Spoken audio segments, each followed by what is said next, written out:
2 2015 में 70 question GK से था, बाकी सब मिलाकर मैथ और रीजनिंग था। एक क्वेश्चन के लिए 4 नंबर मिलता है और एक गलती होने पर 1 नंबर कटता है। आइए पहला क्वेश्चन देखते हैं प्रीवियस ईयर का। इस वीडियो में 70 जीके का ही क्वेश्चन देखेंगे, बाकी मैथ किसी और सेपरेट वीडियो में देंगे आपको। पहला क्वेश्चन है कि इनमें से कौन सी नदी कच्छ के रण में समाहित होती है? तो इनमें से कच्छ के रण में लूनी नदी समाहित होती है।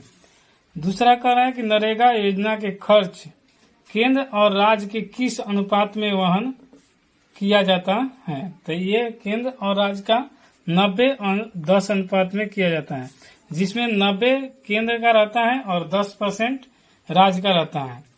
उसी प्रकार तीसरा क्वेश्चन कर रहा है कि एक दल लोकसभा में विपक्षी दल होने का दावा करता है, इसके पास न्यूनतम कितने सांसद लोकसभा में होना चाहिए? तो कम से कम 55 होना चाहिए, तभी वो विपक्ष में होने का दावा कर सकता है। चौथा क्वेश्चन कर रहा है कि म्यांमार की नई राजधानी कौन है? तो इसका म्यांमार की राजधानी है नेपिताव। नेपिताव लिखाता है, इसमें नेपिताव लिखा हुआ है, याद रखिएगा। नेपिताव है नया म्यांमार की राजधानी। जापान की मुद्रा है, तो जापान की मुद्रा का नाम है येन। इसमें नेपिताव का ऑप्शन नंबर सी हो जाएगा। चौथा का माफी चाहेंगे, ठीक नहीं किए। पांचवा का क्वेश्चन देखेंगे, जापान का मुद्रा है तो येन। छठवां क्वेश्चन करा बिहार में किसान सभा की स्थापना किनके द्वारा किया गया था? तो ये शाहजानंद सरस्वती के द्वारा किया गया था।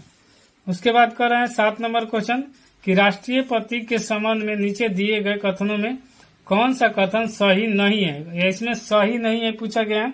तो भारत के राष्ट्रीय ध्वज की चौड़ाई और लंबाई का अनुपात 2:3 होता है, सही है। राष्ट्रीय झंडे के चक्र में औरों की संख्या 24 होती है, ये भी सही है। सी कह रहा है कि राष्ट्रीय प्रतीक लौरिया नंदनगढ़ सी सीट से लिया गया है, ये गलत है। राष्ट्रीय धुन बजाने के लिए पूर्ण आधिकारिक अवधि 52 सेकेंड है, इसमें आपका सी हो जाएगा। पूछा गया है कि कौन गलत है, तो ऑप्शन नंबर सी गलत है। उसके बाद कहा गया है कि नीचे दी गई कमेटी के किसका संबंधी पंचायती राज से है? तो ये बलवंत राय मेहता समिति का पंचायती राज से संबंधित है। 9 नंबर क्वेश्चन कर रहा है कि वर्ष 2014 में नोबेल शांति पुरस्कार के विजेता कौन है? तो नोबेल शांति के पुरस्कार के विजेता 2014 में थे मलाला यूसुफजाई और कैलाश सत्यार्थी। ये करेंट का क्वेश्चन है, क्योंकि ये 2015 का हम प्रीवियस ईयर देख रहे हैं, इसीलिए आपको 2014 का क्वेश्चन पूछा गया है। कौन सा देश sugar ball of the world के रूप में जाना जाता है? तो ये क्यूबा देश है जो sugar ball of the world के रूप में जाना जाता है। अगला क्वेश्चन कर रहा है कि पूर्ण स्वराज का संकल्प कांग्रेस द्वारा कब पारित किया गया था? तो ये 26 जनवरी 1930 को लाहौर अधिवेशन में पारित किया गया था। अगला क्वेश्चन है कि आंग सान सू की जो NLD के नेत्री हैं किस देश के संबंध रखती है? तो ये म्यांमार देश से संबंध रखती है। उसके बाद कह रहा है कि राष्ट्रीय खेल दिवस 29 अगस्त को मनाया जाता है, ये निम्न में से किनसे संबंधित है? तो ये मिस्टर ध्यानचंद के खेल से, इन्हीं के जन्मदिन से खेल दिवस मनाया जाता है, तो 29 अगस्त को। अगला क्वेश्चन कह रहा है कि बिहार पंचायती राज अधिनियम ग्राम पंचायत की अवधि 5 वर्षों का निर्धारण है, इसकी गणना कब से शुरू की जाती है? तो 14 नंबर क्वेश्चन का आपका आंसर हो जाएगा सी। पंचायत निर्वाचन के परिणाम घोषित करने की तिथि से की जाती है, यानी जिस दिन परिणाम घोषित हुआ उसी दिन से ये गणना गिनती होने लगती है। भारत की आजादी के समय भारत का वायसराय कौन था? तो आजादी के समय भारत का वायसराय लॉर्ड माउंटबेटन थे। 16 क्वेश्चन कर रहा है ग्राम पंचायत के कोई सदस्य हस्तलिखित आवेदन मुखिया को समर्पित कर त्याग दे सकता है? आवेदन समर्पित करने के कितने दिनों के बाद त्याग पत्र प्रभावी माना जाता है? तो ये 7 दिन बाद तक त्याग पत्र प्रभावी माना जाता है। सहारा रेगिस्तान किस देश में अवस्थित है? तो सहारा रेगिस्तान अफ्रीका देश में स्थित है। उसके बाद करा भारतीय राष्ट्रीय महिला आयोग के प्रथम अध्यक्ष कौन थी? तो ये जयंती पटनायक जो थी, पहली राष्ट्रीय महिला आयोग के अध्यक्ष थी। उसके बाद कर रहे हैं समदाब रेखा निम्नलिखित में किसको प्रदर्शित करता है? तो ये समान वायुमंडलीय दाब को प्रदर्शित करता है। तो 19 नंबर का हो जाएगा डी ऑप्शन आपका राइट आंसर। 20 का कर रहे हैं कि निम्नलिखित में से किसने नालंदा विश्वविद्यालय का अध्ययन किया था? तो ये ह्वेनसांग ने किया था। और किसके शासनकाल में किया था? तो हर्षवर्धन के शासनकाल में किया था। ऑप्शन नंबर बी हो जाएगा। 21 नंबर कह रहा है कि 1860 में प्रकाशित नील दर्पण नील की खेती करने वाले की दुर्दशा चित्रित करता है। नील दर्पण के रचनाकार कौन थे? तो ये दीनबंधु मित्र थे, यानी ऑप्शन नंबर सी आपका राइट आंसर हो जाएगा। भारत एक खोज पुस्तक अहमदनगर किला जेल में कारावास के दौरान लिखी गई थी। भारत एक खोज के लेखक कौन थे? तो पंडित जवाहरलाल नेहरू थे। भारत एक खोज, इसी को इंग्लिश में डिस्कवरी ऑफ इंडिया कहा जाता है। 23 क्वेश्चन कर रहा है कि भारतीय राष्ट्रीय कांग्रेस के प्रथम अधिवेशन दिसंबर 1885 में कहाँ हुआ था? तो सबसे पहले कांग्रेस का प्रथम अधिवेशन हुआ था तो बॉम्बे में हुआ था। दूसरा हुआ था कलकत्ता में। कह रहा है बिहू किस राज्य का त्योहार है? तो बिहू असम राज्य का त्योहार है। निम्नलिखित पंचवर्षीय योजनाओं की कौन सी योजना अनावृष्टि और युद्धों के कारण प्रभावित हुआ था? तो ये तीसरी पंचवर्षीय योजना युद्ध के कारण प्रभावित हुआ था, यानी ऑप्शन नंबर बी हो जाएगा 25 का राइट आंसर। 26 नंबर क्वेश्चन कर रहा है कि ट्रेन टू पाकिस्तान पुस्तक निम्नलिखित में किसने लिखी है? तो ये खुशवंत सिंह ने ट्रेन टू पाकिस्तान पुस्तक लिखी हुई है। अगला क्वेश्चन कर रहा है कि लोकसभा या विधानसभा के निर्वाचन में एक उम्मीदवार अपनी जमानत की राशि खो देता है अगर वो कुल वैध मत का वो 1/6 से कम मत प्राप्त कर सके हो।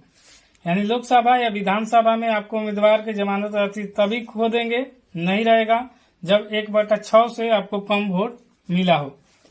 अगला क्वेश्चन कर रहा है कि भारत चीन के बीच पंचशील समझौता कब हस्ताक्षरित हुआ था? तो ये 1954 ईस्वी में हुआ था, भारत और चीन के बीच पंचशील समझौता। राज्यसभा के संदर्भ में निम्नलिखित में से कौन सा कथन सही है? तो इसका पढ़ लेते हैं। मंत्रिपरिषद राज्यसभा के प्रति उत्तरदायी होता है। पहला कह रहा है 29 का ऑप्शन नंबर पहला है कि मंत्रिपरिषद राज्यसभा के प्रति उत्तरदायी होता है, तो ये गलत है। विश्वास मत राज्यसभा में लाया जा सकता है, नहीं। राज्य सूची के किसी विषय पर संसद के कानून बना सकती है अगर राज्यसभा 2/3 बहुमत से पारित करे कि राज्य सूची का संदर्भ विषय राष्ट्रीय महत्व का हो। तो ये सही है, आपका ऑप्शन हो जाएगा 29 का सी। 30 कह रहा है कि चेरोनोबिल परमाणु संयंत्र जो अब बंद है कहाँ है? तो ये था, अभी तुम आपको याद होगा कि हाल ही में युद्ध चल रहा है रूस और यूक्रेन के। तो चेरोनोबिल परमाणु संयंत्र जो अब बंद है ये यूक्रेन में ही स्थित था। मैक्सेस पुरस्कार रेमन मैक्सेस के नाम से दिया जाता है, वे किस देश के हैं? तो वे हैं यानी फिलीपींस की राजधानी मनीला है और यहीं के नाम पर, यहीं देश के राष्ट्रपति थे, उन्हीं के नाम पर मैक्सेस पुरस्कार रोमन मैक्सेस के नाम पर दिया जाता है। आपको ये करेंट का क्वेश्चन है कि वर्ष 2013-14 में रणजी टीम किस टीम ने जीती थी? तो उस वक्त 32 का आपका आंसर हो जाएगा सी, यानी कर्नाटक ने जीती थी। आपको अभी इससे कोई मतलब नहीं है क्योंकि इसका अब आपका पूछेगा तो 21-22 का पूछेगा या 22 में ही जो 22-23 का पूछ सकता है। डुरंड कप किस खेल से संबंधित है? तो डुरंड कप आपको फुटबॉल से संबंधित है। 33 का हो जाएगा बी। 34 का पूछ रहा है कि बिहार में बहने वाली नदियों का उद्गम अमरकंटक से है। तो बिहार में जो नदी बहती है उसका कह रहा है कि शुरू होती है अमरकंटक से। तो ये कौन सी नदी है? तो ये नदी का नाम है सोन, यानी बी है, ऑप्शन बी। सामुदायिक विकास कार्यक्रम का सार था। तो सामुदायिक विकास का कार्यक्रम का सार जो था ये हो जाएगा आपका लोक भागीदारी, यानी 35 का सी हो जाएगा। 36 नंबर कह रहा है कि भारत में हरित क्रांति के जनक कौन थे? तो एम.एस. स्वामीनाथन। बहुत ज्यादा पूछा जाता है क्वेश्चन, याद कर लीजिएगा। 37 नंबर कह रहा है कि निम्नलिखित में किस चक्रवात ने भारत के पूर्वी तट को प्रभावित नहीं किया था? तो ये 37 का आंसर हो जाएगा आपका ए, यानी अब नीलोफर। नीलोफर जो था उस वक्त आया था तो प्रभावित नहीं किया था पूर्वी तट को। अगला क्वेश्चन कर रहा है कि महात्मा गांधी और बाबा साहेब अम्बेडकर के बीच पूना संधि कब हुई थी। तो ये पूना की संधि जब हुई थी 38 का हो जाएगा आपका 1932। इसी को पूना पैकेट के नाम से भी जाना जाता है। तो ये याद रखिएगा क्योंकि सबसे ज्यादा पूछे जाने वाला यही क्वेश्चन है कि पूना की संधि, पूना पैकेट तो 1932 में, और बाबा साहेब अम्बेडकर और महात्मा गांधी के बीच इसी वक्त पूना संधि कब हुआ था तो 1932 में। 39 का क्वेश्चन कर रहा है भारत में स्वतंत्रता के बाद प्रथम आम चुनाव कब संपन्न कराए गए थे। तो इसका आंसर हो जाएगा 1952 ईस्वी में, यानी ऑप्शन नंबर सी। जल का घनत्व किस तापमान पर अधिक होता है। तो जल का तापमान आपको 4 डिग्री सेल्सियस पर सबसे अधिक तापमान होता है। साइलेंट वैली और मुख घाटी किस राज्य में अवस्थित है। तो ये है आपका केरल में, जो कि ऑप्शन नंबर डी हो जाएगा। गिर वन शेरों के लिए प्रसिद्ध है, ये किस राज्य में स्थित है। तो गिर गुजरात राज्य में स्थित है। पेरू जिसकी राजधानी कहाँ है। तो पेरू की राजधानी आपका हो जाएगा लीमा, यानी ऑप्शन नंबर सी। और कह रहा है 44 का कि डॉक्टर नॉर्मन ई बोरलॉग किस देश के हैं। तो doctor Norman E Borlaug America देश के थे। अगला क्वेश्चन कर रहा है कि 22वें शीतकालीन ओलंपिक खेल किस देश में आयोजन किए गए थे। तो 22वें किए गए थे। तो 22वां का शीतकालीन का उस वक्त करेंट का क्वेश्चन है, तो आपको करेंट का क्वेश्चन अभी का नहीं उस वक्त के याद करना होगा। उस वक्त का दिया हुआ इससे कोई फायदा नहीं, अभी आप याद करेंगे न्यू अपडेट। हालांकि 45 का हम आंसर बता दे रहे हैं कि उस वक्त 22वां जो हुआ था ये रूस में हुआ था। आयोजन मतलब कि रूस में हुआ था। भारतीय रिजर्व बैंक आरबीआई के गवर्नर, वर्तमान गवर्नर कौन है। तो वर्तमान मतलब उसी वक्त जब 2015 में परीक्षा हुआ था तो उसी वक्त का ये पूछ रहा है। तो उस वक्त रघुराम जी राजन थे। अगला क्वेश्चन 47 क्वेश्चन कर रहा है कि विंग्स ऑफ फायर पुस्तक के लेखक कौन है। तो एपीजे अब्दुल कलाम थे। 48 क्वेश्चन कर रहा है कि निम्नलिखित में कौन सा ICS अधिकारी भारतीय राष्ट्रीय कांग्रेस के 1885 में गठन में शामिल रहा।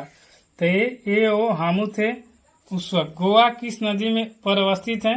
तो गोवा मांडवी नदी पर स्थित है। इसमें मांडवो लिखा है, हालांकि आपको अब इसका नाम ऐसे लिखा जाता है मांडवी, ये टाइपिंग मिस्टेक से हो गया है इसलिए यहाँ पर लिख दिया। मांडवी नदी पर तट पर स्थित है। भारतीय आजादी के समय इंग्लैंड के प्रधानमंत्री कौन थे। सबसे ज्यादा पूछे जाने वाला क्वेश्चन है। तो ये क्लाइमेट इटली थे जो भारतीय आजादी के समय इंग्लैंड के प्रधानमंत्री थे। प्रसिद्ध पेंटर राजा रवि वर्मा किस रियासत से जुड़े हुए हैं। तो ये जुड़े हुए हैं त्रावणकोर से। प्रसिद्ध पेंटर राजा रवि वर्मा किस रियासत से जुड़े हुए हैं। तो त्रावणकोर से जुड़े हुए हैं। ये पूछा जाता है। तमस उपन्यास के लेखक कौन है। तो तमस उपन्यास के जो लेखक हैं इनका नाम है भीषम साहनी, यानी 52 का ये हो जाएगा। द्रोणाचार्य पुरस्कार किस क्षेत्र में दिया जाता है। तो द्रोणाचार्य पुरस्कार ये किसी कोच को दिया जाता है। तो क्रीड़ा परीक्षण यानी खेल के क्षेत्र में जो सिखाते हैं उनको दिया जाता है। 54 क्वेश्चन कर रहे हैं कि भारतीय संविधान में कौन सा अनुच्छेद छुआछूत अनुमूलन से है। तो 54 का आंसर हो जाएगा आपका सी, अनुच्छेद 17। इसे अस्पृश्यता का अंत यानी छुआछूत उन्मूलन से संबंधित माना जाता है।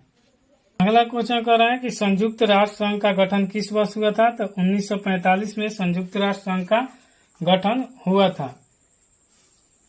अगला क्वेश्चन कर रहा है कि साधारण नमक का रासायनिक नाम निम्नलिखित में से क्या है। तो साधारण नमक का जो हम सोडियम क्लोराइड के रूप में इसको यूज करते हैं, इसका ऑप्शन हो जाएगा सी 56 का। साधारण नमक खाने वाला को सोडियम क्लोराइड कहा जाता है। अगला क्वेश्चन कर रहा है कि निम्नलिखित में से किस स्थान पर गुरुत्वाकर्षण का मान सर्वाधिक होगा। तो ऑप्शन के अकॉर्डिंग होगा, जिसमें दिया हुआ है 57 नंबर। इससे माफी चाहेंगे, अभी पेन गिर गया दोस्तों। निम्नलिखित में से किस स्थान पर गुरुत्वाकर्षण का मान सर्वाधिक होता है? तो ये ऑप्शन में रहेगा तो अंटार्कटिका के कैंप पे सबसे ज्यादा होगा। यही पूछा गया है कि सर्वाधिक होगा तो अंटार्कटिका के कैंप पर ज्यादा पूछा जाता है, इसलिए ये याद कर लीजिएगा। अगला क्वेश्चन 58 नंबर का रहा है कि निम्नलिखित गौ प्रजाति में कौन सी प्रजाति देसी नहीं है? तो हॉलिस्टीन फ्रीजियन ये प्रजाति जो है देसी नहीं है। उसके बाद कह रहा है कि इबोला क्या है? तो इबोला एक आपका वायरस होता है, जो कि ऑप्शन नंबर ए हो जाएगा। 60 नंबर कह रहा है कि आयोडीन टेस्ट प्रयोग किसकी उपस्थिति जांचने के लिए होता है? तो आयोडीन का प्रयोग हम लोग काले कार्बोहाइड्रेट को जांचने के लिए करते हैं, यानी 60 का ऑप्शन नंबर आपका डी आंसर हो जाएगा। इसीलिए आयोडीन के टेस्ट का प्रयोग की उपस्थिति को जांचने के लिए किया जाता है, कार्बोहाइड्रेट का। अब अगला क्वेश्चन कर रहा है कि शुष्क छिकोप का मनुष्य में प्रकोप किस विटामिन के कमी से होता है? तो ये हो जाएगा आपका ऑप्शन नंबर डी, यानी विटामिन सी की कमी से होता है। अगला क्वेश्चन कर रहा है 62 विटामिन ए मुख्यतः कहाँ संग्रहित होता है? विटामिन ए जो कह रहा है कि उसको कहाँ संग्रहित किया जाता है? तो विटामिन ए ये आपका यकृत में होता है, संग्रहित मतलब जमा होता है। 63 नंबर कह रहा है कि हरे रंग का पदार्थ जो पौधे में प्रकाश संश्लेषण करता है वह निम्नलिखित में कौन है? तो 63 का आंसर आपका हो जाएगा बी, यानी क्लोरोप्लास्ट। उसके बाद कर रहा है घेंगा रोग आयोडीन की कमी से होता है, जो निम्न में से किस क्षेत्र में व्यापक होता है? व्यापक मतलब कि किस क्षेत्र में ज्यादा होता है या प्राप्त होता है, किस क्षेत्र से हमें बोला है प्राप्त होता है? तो 64 का आपका आंसर हो जाएगा बी, यानी पहाड़ी क्षेत्र से हमें प्राप्त होता है घेंगा रोग। प्लास्टर ऑफ पेरिस का रासायनिक नाम है? तो प्लास्टर ऑफ पेरिस का रासायनिक नाम है तो इसका नाम कैल्शियम सल्फेट हाइड्रेट होता है। प्लास्टर ऑफ पेरिस, जिसे जिप्सम भी कहा जाता है, उसका नाम होता है कैल्शियम सल्फेट हाइड्रेट। मादा क्यूलेक्स मच्छर निम्नलिखित में किस रोग का वाहक होता है? तो ये होता है फाइलेरिया का वाहक होता है। प्रोटीन ऊर्जा कुपोषण का परिणाम है, तो प्रोटीन ऊर्जा कुपोषण का परिणाम क्या है? तो ये बाल क्षय यानी मरासमस। अगला क्वेश्चन कर रहा है कि थायराइड ग्रंथि का स्थान कहाँ है? तो थायराइड ग्रंथि का स्थान होता है जो ये गला से संबंधित है। तो 68 नंबर क्वेश्चन का आपका आंसर हो जाएगा बी, यानी गला। अगला क्वेश्चन कर रहा है कि शरीर का किस अंग के खराबी से मधुमेह रोग का प्रकोप होता है? तो ये पैंक्रियाज के या अग्नाशय उसी को कहते हैं। अब कह रहा है कि तारों का रंग किस पर निर्भर करता है? तो तारों का रंग उसके ताप के सूचक होता है। तो 70 का आंसर आपको हो जाएगा उसके तापमान पर निर्भर करता है। तारा का रंग का निर्भर किस पर होता है? तो तापमान का सूचक होता है, तो तापमान पर ही निर्भर करेगा। आगे दोस्तों मैथ है, इसको अगले वीडियो में हम कवर करेंगे। तब तक के लिए अगर चैनल पर हैं नए तो जाकर प्लेलिस्ट में पूरा वीडियो देख लीजिएगा। अगर वीडियो पसंद आता है तो लाइक शेयर सब्सक्राइब जरूर कीजिएगा। मिलते हैं नेक्स्ट वीडियो में, तब तक के लिए धन्यवाद।